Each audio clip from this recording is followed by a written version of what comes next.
Yo guys, akkam jirtu. Baay'een keessan yeroo garagaraatti akkamittiin chaartii irratti siitaappii garagaraa hojjennaa, firiis eessaa argachuu dandeenya, haalli itti fayyadama isaatii maal fakkaata, tireedingii viyuu irra kan caalu isa kamtu jira jettanii na gaafattu. Kanaaf waan bu'a qabeessa ta'e tokkoon isiniif qabadheetti dhufe, innis immoo FXREPLAY jechuudha. FXREPLAY kun kan inni isin gargaaruu fi piraayisii tokko dursitanii predict gochuudhaaf, istirateejii keessan ittiin qorachuudhaaf, akkasumas immoo haalli ani ittiin trade gochaa jiru kun sirriidha moo sirrii miti kan jedhu kan ittiin of qorattan, kan ittiin of gamaggamtan, kan ittiin dandeettii keessan daran cimsuuti dandeessan jechuudha. Sababni isaa immoo replay gootanii piraayisii yeroo darbee maal akka inni fakkaatu ilaaluu dandeessu. Dursitanii immoo siitaappii hojjechuudhaan siitaappii keessan sanarratti hundooftanii baay'eef seelii galuudhaan adda waraati kaapitaala isiniif kenna, kaapitaala sanaan fayyadamtanii salphaatti tireedii gochuudhaaf bu'aa keessaniif kisaaraa keessan saayikoloojii keessan kan ittiin qorachuuti. Akkasumas immoo of cimsuuti dandeessadha jechuudha. Akkuma agartan immoo trading view wajjin tokkumadha. API kan trading view waan fayyadamaniif itti fayyadamni isaa hedduu tokko isiniif salphata. Salphaata damaraatii siitaappii keessan haala kanaatiin sirreeffachuudhaan akkuma argaa jirtan kana toolsiin isaallee wal fakkaata jechuudha. Kanaaf gaa wanti isin rakkisu, wanti aganatti isin cinqa jedhee yaadu tokkollee hin jiru. Trading view hanga fayyadamtan isa kana yoo fayyadamtan hedduu tokko irraa fayyadamaa taatu jedhee waan yaadeefidha. Akkuma agartan siitaappii barbaadee erga hojjettanii baay'eef seelii galuu dandeessu, kaapitaala waan isiniif kennuu fi daraatii salphaatti baay'eef seelii keessan erga sirreeffatanii booda TP keessan akkaataa kanaatiin SL keessan akkaataa kanaatiin kaa'achuudhaan gubbaa kanarraati akkuma agartan play kan jettu jirti. Play kana tuquudhaan salphaatti play gootanii strateejii keessan haala kanaatiin qorachuuti dandeessu jechuudha. Haalli ani itti tireedii gochaa jiru sirriidha moo sirrii miti, obsa akkamittiin qabaachuu qaba, istirateejiin koo hin hojjetamoo hin hojjetu kan jedhu haala kanaatiin hordofuu jechuudha. Kun amma akkuma agartan TP tuqeetii jira jechuudha. Egaan dursitanii predict gochuudhaan isarra dhaabatanii immoo piraayisiin garamitti akka deemu ilaaluudhaaf haala chaartiin ittiin adeemu qorachuudhaaf isin gargaara jechuudha. Maqaan weebsaayitii isaanii akkuma agartan FXREPLAY tanii yoo sarchii gootan argachuuti dandeessu jechuudha. Google irraatii jalqaba irratti isiniif fida. Weebsaayitiin isaanii isa kanadha. FXREPLAY tanii sarchii gootan ni argattu. Trading view kanneen fayyadamuu barbaadanis immoo trading view itti fayyadamuuti dandeessu jechuudha. Trading view itti fayyadamni isaa salphaadha. Akkuma agartan chaartii keessan ittiin dubbisuudhaaf, siitaappii garaagaraa ittiin hojjechuudhaaf isin gargaara. Kanaaf gaa itti fayyadamni isaa ganatti hin cimu jechuudha.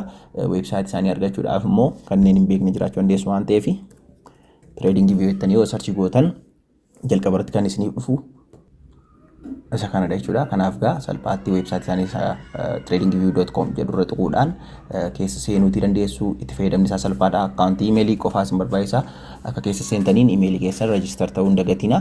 By the way, analaayisii garaagaraa adda irratti fundamentaalii juwaa wal qabatullee odeeffannoo hedduu trading view irraa argachuu dandeessu. Akkasumas immoo haalli fakkeenyaa fi gooldiis ta'e, commodities ta'e, forex ta'e, stocks ta'e kamiyyuu haalli isaan irra jiran strong buy'dha moo strong sale'dha moo kan jedhu adda irraatii ittiin qorachuu ilaaluu dandeessu jechuudha.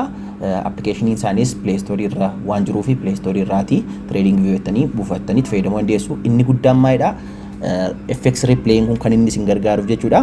Fakkeenyaaf addaarra yoo dhuftanii product kan jedhu kanarra tuquudhaan super chart jettanii bakka kanarra yoo tuqtanii trading view irraa jechuudha. Kan inni isin fidu replay kan jettu jirti. Replay kuni qarshiidhaadha kan inni replay isiniif ta'uu danda'u yoo premiumii kaffaltan qofaadha.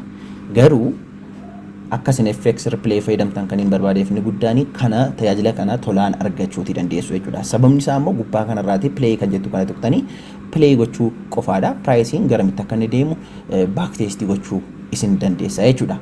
Hedduu tokko fayyada qabeessadha. Itti fayyadamni isaa immoo salphaadha. Akka keessa seentaniin iimeelii qofaa isin gaafata. Iimeelii keessan itti guutuudhaan username ni filattu jechuudha. Username isin gaafata itti galchattanii sana booda bakka irra ergi isin fide dashboard kan jedhu kanarra isin fida. Dashboardii kanarra ergi isin fidee wanti isin gootan session kan jettu kana tuqxu. Session kan jettu kana tuqxaniitu sana booda delete session godhee nama section haaraa uumee isin agarsiisa. Sana booda create session kan jedhu kana tuquudhaan iddoo kanarratti waan barbaadan fakkeenyaaf USD maqaa moggaaseetiin jira. Kaapitaala adda irraatii hanga inni isiniif kennu barreeffachuu dandeessu. Fakkeenya kaapitaala 1000 barreeffadheetiin jira.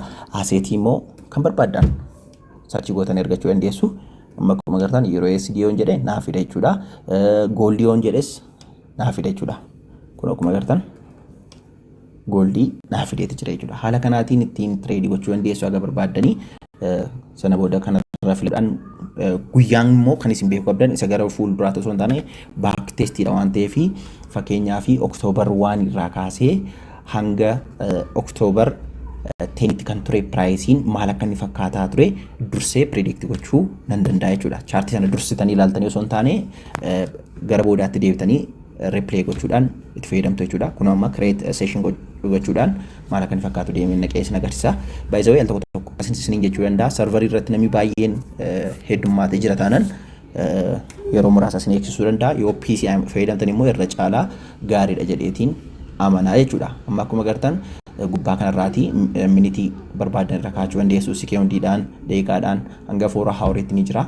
Fakkeenyaaf amma 5 minute irra kaa'een isin agarsiisa. Toolsiin akkuma isiniin jedhe akkuma agartan kan trading view wajjin tokkumadha waan ta'eef itti fayyadama isaa kanneen achirratti beektan itti fayyadamuu dandeessu. Kanneen hin beekne immoo toolsota kana favorite icon kana tuquudhaan kanarra kan isiniif fidu gochuu dandeessu.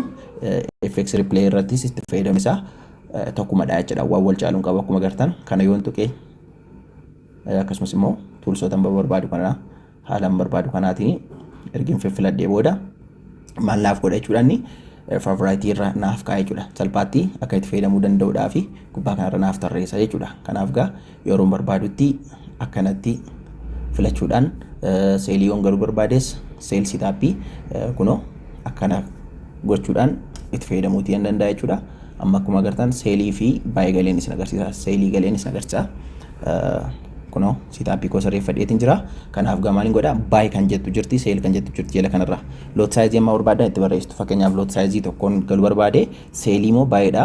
Seeliin galuu barbaade. Kanaaf gaa TP kunoo ishee kana jirti. Kana harkisuudhaan akkanatti harkistanii TP keessan as geessu. SL keessan ishee kana kunoo ishee kanarra tuquudhaan kun akkanatti keessu jechuudha. Sitaappiin keessa akka inni maachi gochuudhaaf isin gargaara jechuudha. Toolsota dabalataa yoo barbaadan immoo kunoo iddoo kanarraa argachuu dandeessu. Fakkeenyaaf afaan kunoo laayinii garaagaraa akkaataa kanaatiin argachuu dandeessu.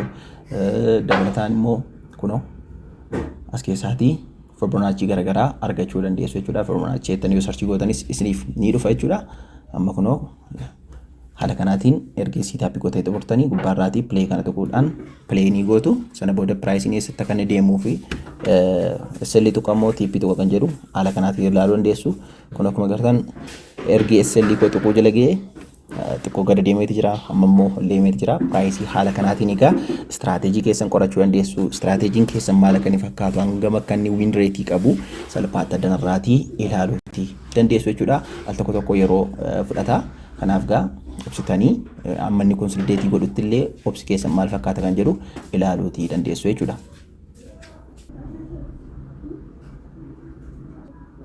Kun akkuma agartan TP tuqeetii jira jechuudha. Haala kanaatiin egaa baak testii gochuu dandeessu jechuudha. Akkamittiin chaartii itti fayyadama, eessattiin baak testii godha, istiraatejii koo akkamittiin qoradha jettanii kanneen gaafataniif kan ta'u viidiyoon kun isin fayyada jedheetii yaada. Sababni isaa immoo FXREPLAY kun toladha waan ta'eef egaa salphaatti istiraatejii keessan gara booddeetti deebiidhaan kaapitaala 8 irraa isiniif waan kennuu fi ittiin qorachuu of gamaggamuu dandeessu jechuudha. Hanga buufattan immoo kun darraatti isiniif fida. Kanaaf gaa dooraalee 1000 kaatanii yoo luuzii taatanis yoo bu'aa argattanis addanarraatii istiraatejii keessan irratti hundaa'uun bu'aa gamii akka argachuu dandeessan ilaaluutii dandeessu jechuudha. Trading gaariidha. Garuu fiicharoota muraasa irratti peementii nama gaafata waan ta'eef osoo isa fayyadamtanii gaariidha. Lamaan isaayyuu itti fayyadamuu dandeessu. Play Store irraas appilikeeshinii isaa buufattanii itti fayyadamuu dandeessu. FXREPLAYnis ni qaba appilikeeshinii isa sarchii gootanii argachuu dandeessu. Toolsota hedduu ni qaba jechuudha. Kanaaf gaa namoonni haala itti fayyadama toolsii baruu barbaadan Fibonacci garaagaraa akkamitti akka sirreeffatan laayinii garaagaraa appiif daawun isaa karaa ittiin barreessan piraayisii akkamitti akka dubbisuu dandeessan kanneen bachuu barbaadan immoo koomentii irratti naa barreessaatii yeroo ta'an waan an beeku irraatti sheerii isiniif niin godhachuudha. Walii wajjin baak testii gochaa adeemuu dandeenya jechuudha. Kana fakkaata ture nagaan naaf tura.